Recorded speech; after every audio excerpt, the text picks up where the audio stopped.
भारत माता की जय। मुलांनो, आज तुमचं जे निम्मवी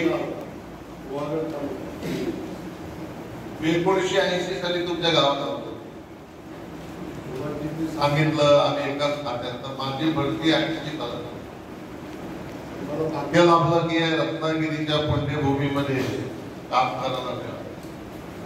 आणि या शाळेमध्ये येण्याचा उद्देश म्हणजे सुभाषजींनी आपण सांगितलं होतं की आमच्या शाळेला भेट द्या.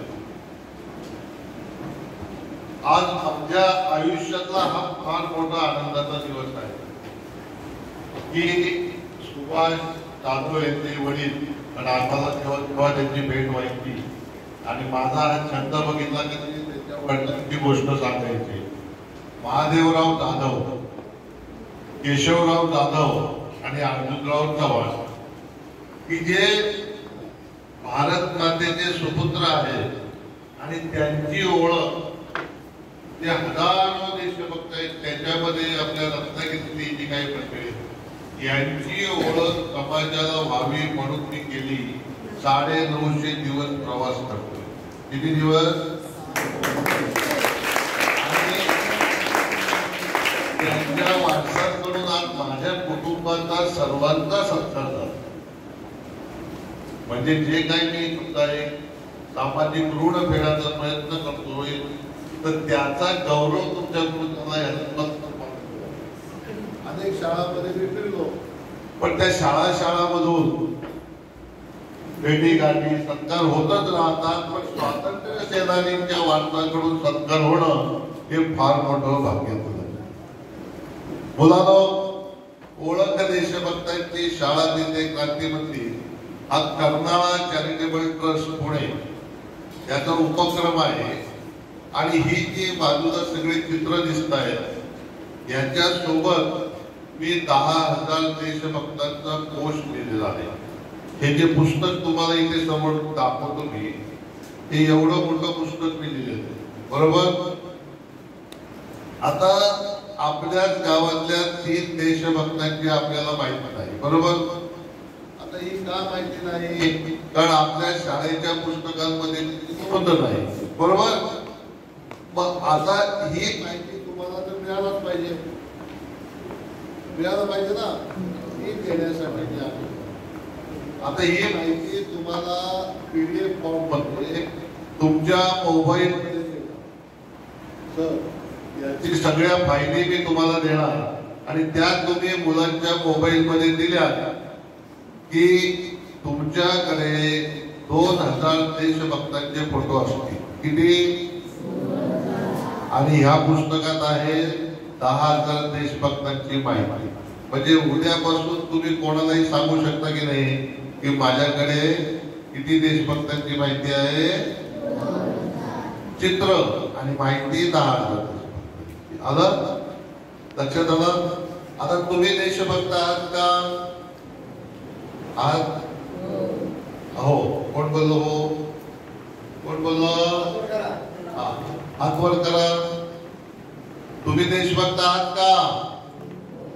हो. उभं राहा. त्याचा काय पुरावा? काय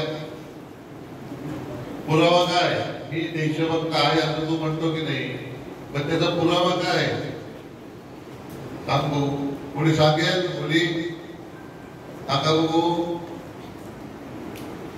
आपण देशभक्त आहोत हे सगळं मान्य आहे आपल्याला, पण त्याचा पुरावा तर पाहिजे का नको? काय पुरावा?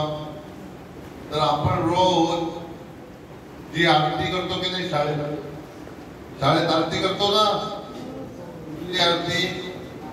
जय जय महाराष्ट्र आहे की नाही? जय जय काय आरतीमध्ये काय? जय देव जय देव जय मंगलमूर्ती. तसं जय जय महाराष्ट्र माझा गरजा महा आहे की नाही? आरतीच आहे ना. म्हणजे आरतीच्या शेवटी काय म्हणते? देश रक्षण्यासाठी लढला दिल्लीचेही तख्त महाराष्ट्र माझा जय जय महाराष्ट्र माझा गरजा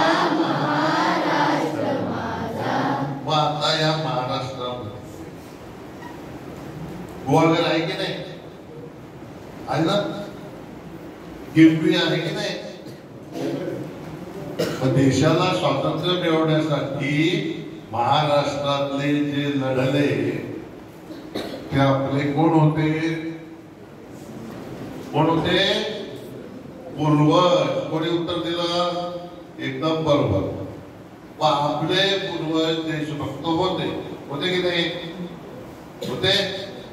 पण त्यांच्या घरात आपला जन्म झाला. मग आपण कोण? बोल. तू बोलला ना, पुरावा काय? तर आमचे पूर्वज हे देशासाठी लढले, ते देशभक्त होते. आता सुभाष जाधव आहेत, त्यांचे वडील आझाद हिंद सेनेमध्ये गेले, बरोबर. पण ते लहानपणापासून कोणाच्या अंगात खांद्यावर खेळले? समाजाच्या, बरोबर. पण त्यांना घडवलं कोणी? समाजाने. म्हणजे कोणी? इथल्या माणसाची. म्हणजे त्या प्रत्येकाचा हातभार हा राष्ट्र, महाराष्ट्र, देश, भारत आपला स्वतंत्र करण्यामध्ये लागलाय. म्हणून प्रत्येक जणामध्ये देशभक्तीचा रक्तगट आहे, बरोबर. कसला रक्तगट आहे? म्हणून ते गेले की नाही तिकडे? लक्षात आलं? वंदे मातरम, वंदे मातरम. हे छत्रपती शिवाजी महाराज की जय. आता हा उच्चार मी केल्यानंतर पुढचा जो उच्चार तुम्ही करता तो काय आम्ही सांगितलेला असतं का तुम्हाला? मग काय करता?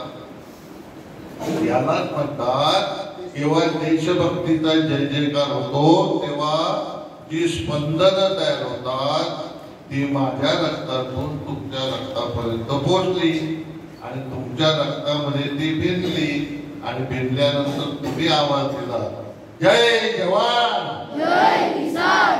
आला की नाही? ह्याला म्हणतात देशभक्तीचा रक्तगट आणि तो रक्तगट आपला आहे. म्हणून मी बोलतो. म्हटलं का? आलं लक्षात? नक्की ओळख पटली? ओळख पटली? मी कोण आहे? मी कोण आहे? देशभक्त. आणि आता मी जर देशभक्त आहे तर मी कसं वागलं पाहिजे सांगा बघू. आता या तुमच्या वागण तालुक्यामध्ये, या गावामध्ये आता हे 3 स्वातंत्र्य सैनिकांचे फोटो आहेत की नाही? पण ते स्वतःहून देशासाठी मारायला कशासाठी गेले? त्यांची काही गॅरंटी होती का परत यायची? पण काय केले? तर देशभक्त काय करतो? आपलं सर्वस्व देशासाठी अर्पण करतो. देशभक्ताची ओळख काय? ओळख आहे आपलं सर्वस्व देशासाठी अर्पण करणे. तुम्ही करणार का? तुम्ही केलं तर तुम्ही देशभक्त. बोला, करणार का? मोठ्याने. मग तुम्ही सैनिक होणार म्हणजे तुम्ही देशभक्त. मग आता आपल्याला स्वातंत्र्य मिळालंय, आता प्रत्येकाला सैनिक व्हायला पाहिजे का? तर आपल्या आजूबाजूला जी आक्रमण असतात, प्रदूषण आहे, वेगवेगळ्या प्रकारची व्यसनं आहेत की नाही? पण त्या व्यसनापासून आपल्याला जर मुक्त व्हायचं असेल तर आपल्याला काय करायला पाहिजे? त्याचा त्याग करायला पाहिजे. कशाचा? व्यसन. आता हे 3 जण जे देशभक्तीसाठी निघून गेले गाव सोडून, त्यांनी गावाचा त्याग केला की नाही? त्याग केला. पण त्याग करायला शिकायचं असेल तर कोणाचं लक्ष घ्यायला पाहिजे? आदर्श आपल्याला आपल्याच गावातले देशभक्त आहे, त्यांनी कसा त्याग केला? मग त्याग करतं कोण? आपण पर्यावरण शिकतो की नाही? पर्यावरणामध्ये काय बघतो आपण? झाड. झाड काय करतं? झाडाला आपण पाणी घातलं की मोठा होतो आणि मोठं झाल्यानंतर तो सावली देतो. मग देशभक्त काय करतात? समाजाला सावली देतात, सुरक्षा देतात. तसे आपले सैनिक तिकडे बॉर्डरवरती आहेत ना, म्हणून आपण इथे सावली बनतोय ना, आहे ना. तसं देशभक्त हे समाजाला सावली देतात. म्हणजे ते झाडासारखे असतात. झाड काय करतं? त्याला फळं आली, जांभळं आले, आंबे आले, करवंद आली, स्वतः खातं का? समाजाला देते ना. तसं आपण जे काही सगळं करणार आहोत. मगाशी तुमचे सुभाष जाधव म्हणाले की मला जे काही शक्य होणार आहे ते शाळेसाठी करून इथल्या मुलांना चांगल्या पद्धतीने शिक्षण कसं मिळेल आणि पुढे स्पर्धा परीक्षेत ते कसे पुढे जातील यासाठी प्रयत्न करणार. बरोबर तुम्ही बोलत ना. म्हणजे त्यांनी काय केलं, असे जी का सर्व आपली संपत्ती यज्ञ सामुग्री ती मानवली. आपल्या पावसला स्वामी स्वरूपानंद आहेत, त्यांनी देऊन ठेवलंय. आपली संपत्ती म्हणजे काय, हेल्थ इज वेल्थ. बरोबर काय शिकवतात शाळेत, हेल्थ इज म्हणजे आपली जी शरीर संपदा. आपल्याला देशभक्त व्हायचं असेल तर आपलं शरीर सशक्त व्हायला पाहिजे आणि शरीर सशक्त झालं तर राष्ट्र सशक्त होईल आणि राष्ट्र सशक्त झालं तरच राष्ट्र महान होईल की नाही. म्हणजे आपल्याला निरोगी राहायला पाहिजे आणि निरोगी राहायचं तर व्यसनमुक्त राहायला पाहिजे, व्यसनमुक्त राहायला पाहिजे, त्याग करायला शिकलं पाहिजे आणि त्याग शिकायचा असेल तर देशभक्तांची चरित्र वाचायला शिकायला पाहिजे. बरोबर आलं का लक्षात मुलांनो, पाठीमागचे मुलं लक्षात द्या. हे फोटो जे लावलेले आहेत ते नुसते फोटो नाही, त्याच्यापासून आपल्याला काय शिक्षण घ्यायचंय तर त्याग कसा करावा आणि प्रेम कसे करावे. आता या लोकांनी तिथे फोटो लावले बघा, यांनी कोणावरती प्रेम केलं, देशावर प्रेम केलं. शाबास. कोणी सांगितलं उत्तर, उभा राहा. कोणावर प्रेम केलं त्यांनी, ऐका टाळ्या वाजवा त्याच्यासाठी.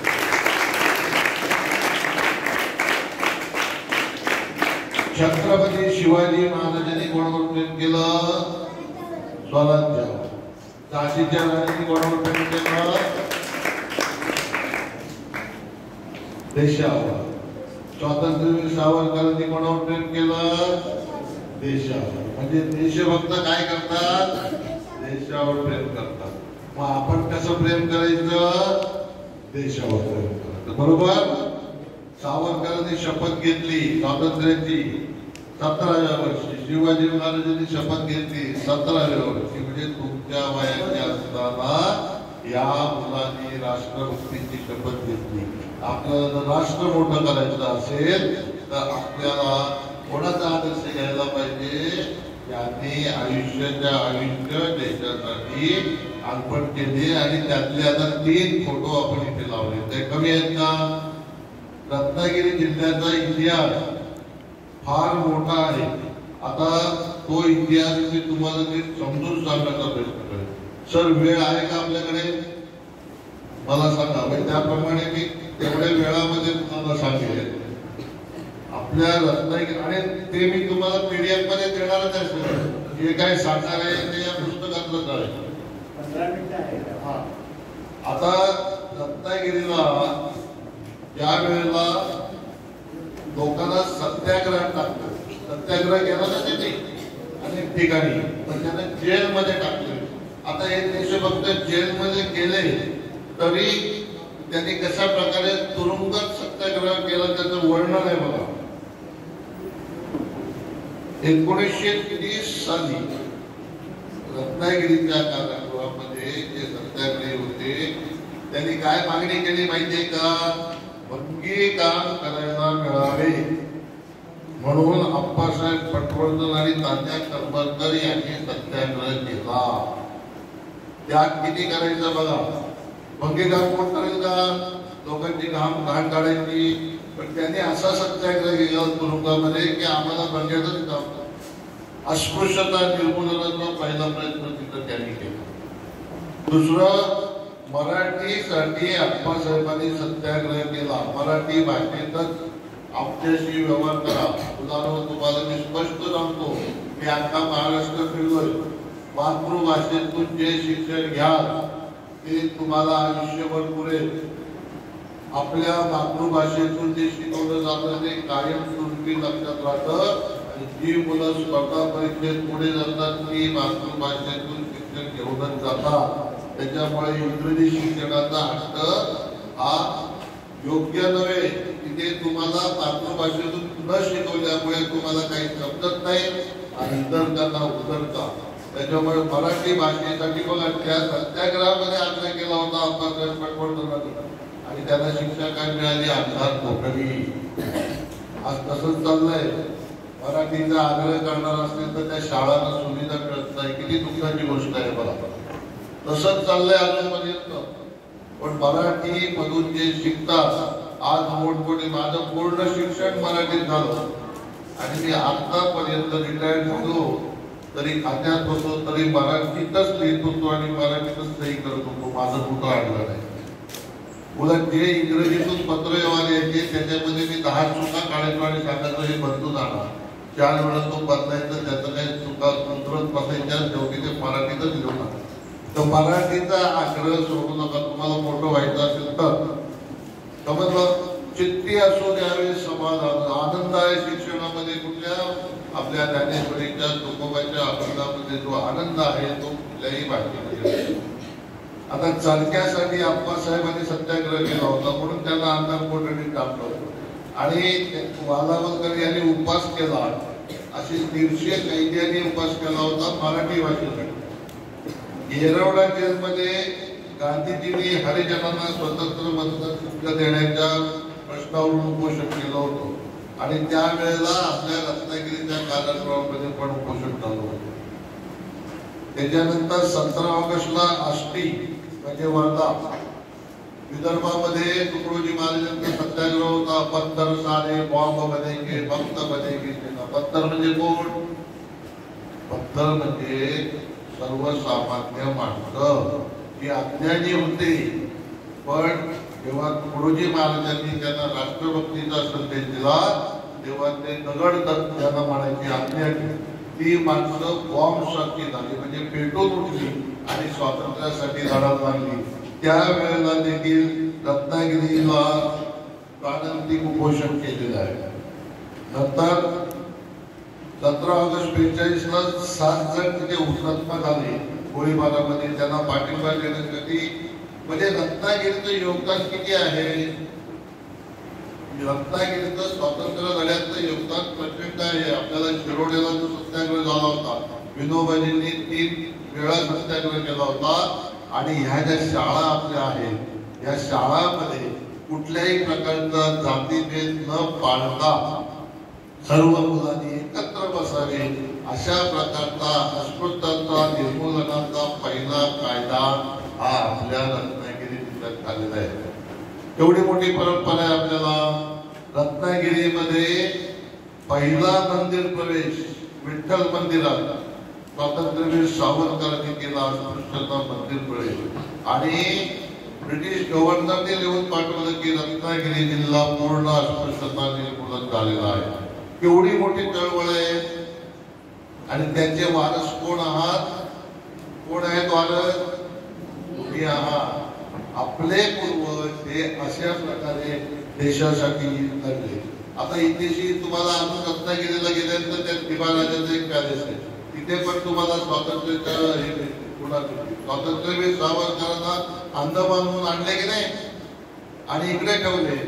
तर त्यांना स्थानबद्धतेमध्ये ठेवण्यापूर्वी 2.5 वर्ष 7x7 रत्नागिरीला गेल्यानंतर तिथे एक जेल आहे. त्या जेलच्या आतमध्ये अंधार कोठडी सारखी एक कोठडी आहे. 7 फूट बाय 7 फुटाच्या कोठडीमध्ये सावरकरांना 2.5 वर्ष डांबून ठेवलं. किती वर्ष? आपण आपल्या एका वर्गामध्ये अर्धा तास बसतो का? बसतो. आणि मग हे सगळं त्यांनी कोणासाठी सहन केलं? आपल्याला स्वातंत्र्य मिळावं म्हणून. आता इथे सोलापूरचे कुठेतरी एक बोर्ड आहे बघा, सोलापूर. त्याच्यामध्ये एक व्यक्ती आहे त्याचं नाव आहे शहा आणि त्यांनी काय केलं? तिरंगा झेंडा सोलापूरच्या जेलवरती लावला. त्याला किती दंड झाला माहितीये? किती झाला असेल? 500 नाही, 1 लाख रुपये. किती? 1 लाख रुपये. कधी? 1930 सालामध्ये झाला. 1930 साली 1 लाख रुपये म्हणजे आता किती झाले? हे कोणासाठी? हे आपल्यासाठी, आपल्याला स्वातंत्र्य मिळवण्यासाठी. मग हे जर त्यांनी भोगलेलं असेल तर त्यांच्या आठवणी आपल्याला पाहिजेत का नको? आपल्याला आठवणी पाहिजे का नको त्यांच्या? तर त्या आठवणी तुम्हाला मिळाव्यात आणि हा सगळा ठेवा हा तुमच्या दप्तरामध्ये येणार आहे. काय म्हणतोय मी? तुमच्या दप्तरात म्हणजे तुमच्या मोबाईल मध्ये सगळे फोटो द्यायचे आणि तुम्हाला ओळख द्यायची. कारण एकच आहे की आमच्या पिढीला हा ठेवा मिळाला नाही, कारण तो पुस्तकात नव्हता. पण हे 50 वर्ष फिरून मी हे गोळा केलं. आता हे तुम्हाला द्यायला मला कोणी अडवलंय? उलट सुभाष सारंगसारखी साहेब आहेत, ते बोलवतात आम्हाला की या आपल्या मुलांना द्या, त्याच्यामुळे आम्हाला आनंद मिळतो. म्हणून आज आम्ही सहकुटुंब तुमच्याकडे आलो आणि हा राष्ट्रभक्तीचा ठेवा तुम्हाला दिलाय. हा तुम्ही काय करायचं? तुमच्या मित्रांपर्यंत पोहोचवायचा. आणि लक्षात ठेवा, health is wealth. Health is wealth. संपत्ती पैशात मोजायची नाही.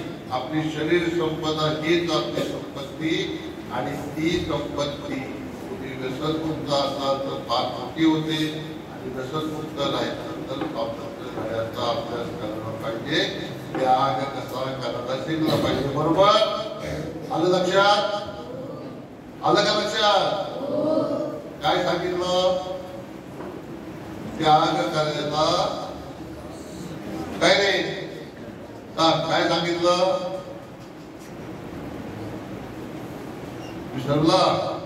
अजून एक गोष्ट सांगतो आणि आता जेवढं तुमच्या रत्नागिरी जिल्ह्यामध्ये शिपोशी नावाचं गाव ते आहे लातूर तालुक्यामध्ये.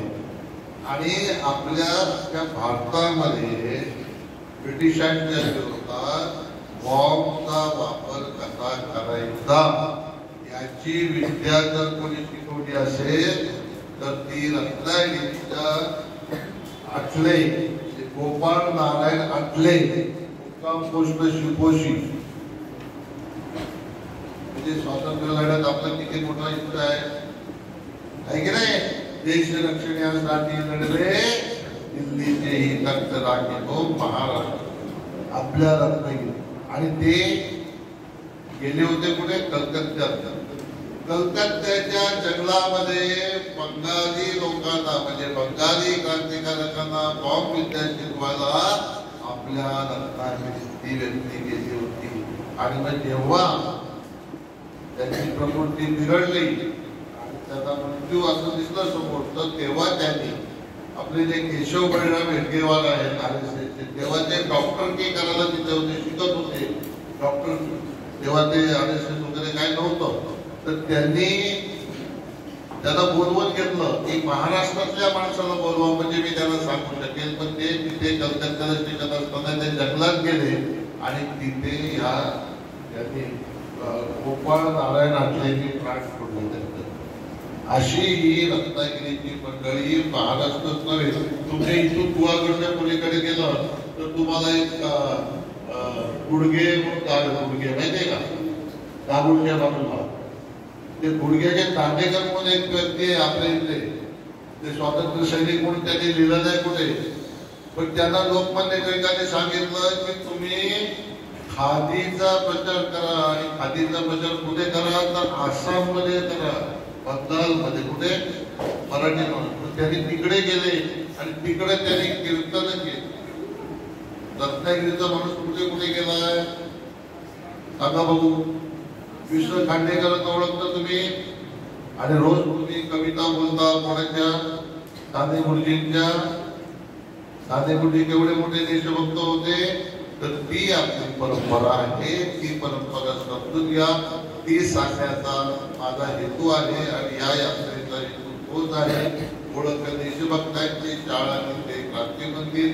आता तुम्हाला हे फोटो दिले, तर तुमचे मॅनेजमेंट हे फोटो काढून अशा हॉलमध्ये लावले तर शाळा तिथे क्रांती मंदिर हे माझं स्वप्न पूर्ण होईल. मी सुभाषजींना सांगितले आता ते भव्य मोठं स्मारक उभं करतायत. अशा ठिकाणी क्रांतिकारकांचं स्मारक पण उभं व्हावं. हे अखंड रत्नागिरी जिल्ह्याला मार्गदर्शक ठरेल आणि आपल्या राष्ट्रभक्तीचा वारसा येणाऱ्या पिढीपर्यंत पोहोचवतील. आणि त्या दृष्टीने माझ्या कामाला कुठेतरी गती मिळेल एवढं बोलून मी आज मला ह्या ठिकाणी सर्व मॅनेजमेंटनी, संस्थेचे पदाधिकारी, माननीय सरपंच मॅडम पण इथे वेळेवर आल्या आणि खरंच म्हणजे इथला उल्हास आणि उत्साह बघून मला खूप आनंद होतोय. मी आपला सर्वांचा ऋणी आहे. वंदे मातरम.